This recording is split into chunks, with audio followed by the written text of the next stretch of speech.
उपस्थित सर्व मान्यवर, स्वातंत्र्य सैनिक, माजी सैनिक, लोकप्रतिनिधी, नागरिक बंधू भगिनी, शासकीय अधिकारी, पत्रकार, विद्यार्थी, आपल्या सर्वांना स्वातंत्र्य दिन वर्धापन दिनाच्या शुभेच्छा.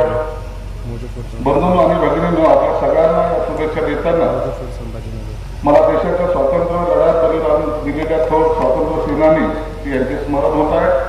त्या सगळ्या स्मृतीला मी विनम्र अभिवादन करतो. मित्रांनो, आपले माननीय मुख्यमंत्री देवेंद्र फडणवीस, उपमुख्यमंत्री एकनाथ शिंदे, अजितदादा पवार यांच्या नेतृत्वात शासन जलकल्याणासाठी कटिबद्ध आहे. शेवटच्या माणसाचा विकास ध्येय हे ठेवून आपले शासन वाटचाल करीत आहे. आपल्या जिल्ह्यामध्ये विविध योजनेची अंमलबजावणी चांगल्या प्रकारे होत आहे याची प्रचिती गेल्या मुख्यमंत्र्यांनी दिलेल्या 100 दिवसाच्या कृती आराखड्यातून आपल्याला पाहायला मिळतं. त्यानंतर 150 दिवसाचा कृती कार्यक्रम दिलेला आहे. या उपक्रमामध्ये सुद्धा नागरिकांना दर्जेदार तथा तत्पर सेवा देणे हे शासनाचे उद्दिष्ट आहे.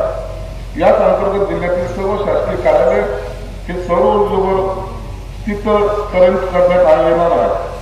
शेतीसाठी सौर कृषी पंप उपलब्ध करून देण्यात येणार. महानगरपालिकेतर्फे राज्यातील पहिले दिव्यांग भवन उभारण्यासाठी 10 कोटी रुपयाचा निधी शासनाने उपलब्ध करून दिलेला आहे. आगामी कुंभमेळ्याच्या पार्श्वभूमीवर जिल्ह्यातील वेरूळ तीर्थक्षेत्र विकासासाठी 156 कोटी रुपयाचा निधी खर्चून विकास कामे केली जाणार आहे.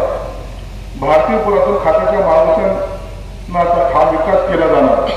याकडे मुख्यमंत्री महोदयाचे विशेष लक्ष आहे.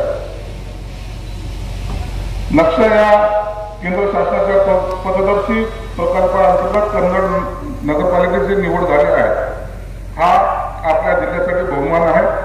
त्यामुळे मालमत्तेचे डिजिटल सीमांकन होऊन मालकी हक्काचे हद्दीबाबतचे वाद संपुष्टात येऊन मालकी हक्काबद्दल निश्चितता करता येईल. जिल्ह्यात जुलै महिन्याअखेर एकूण 722 रुग्णांना मुख्यमंत्री वैद्यकीय सहाय्यता निधीचा लाभ मिळाला असून 6,04,97,500 रुपयाचा मदत निधी देण्यात आलेला आहे. आपल्या जिल्ह्यात सुद्धा शासकीय वैद्यकीय महाविद्यालय रुग्णालयात घाटी, सिटी स्कॅन, MRI चाचण्या रुग्णांना जे शुल्क आकारले जाते त्यातील 50% शुल्क हे जिल्हा नियोजन समितीच्या निधीतून देण्याचा निर्णय घेण्यात आला आहे. त्यामुळे रुग्णांना मोठा दिलासा मिळणार आहे.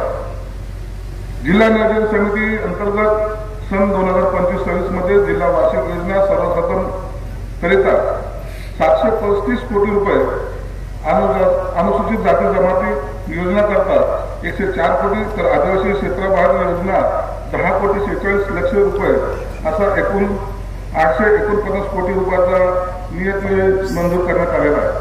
यातून जिल्ह्याच्या विकासाचे विविध उपक्रम राबवण्यात येतील. विकसित महाराष्ट्र 2047 असे विजन डॉक्युमेंट महाराष्ट्र शासन तयार करत आहे.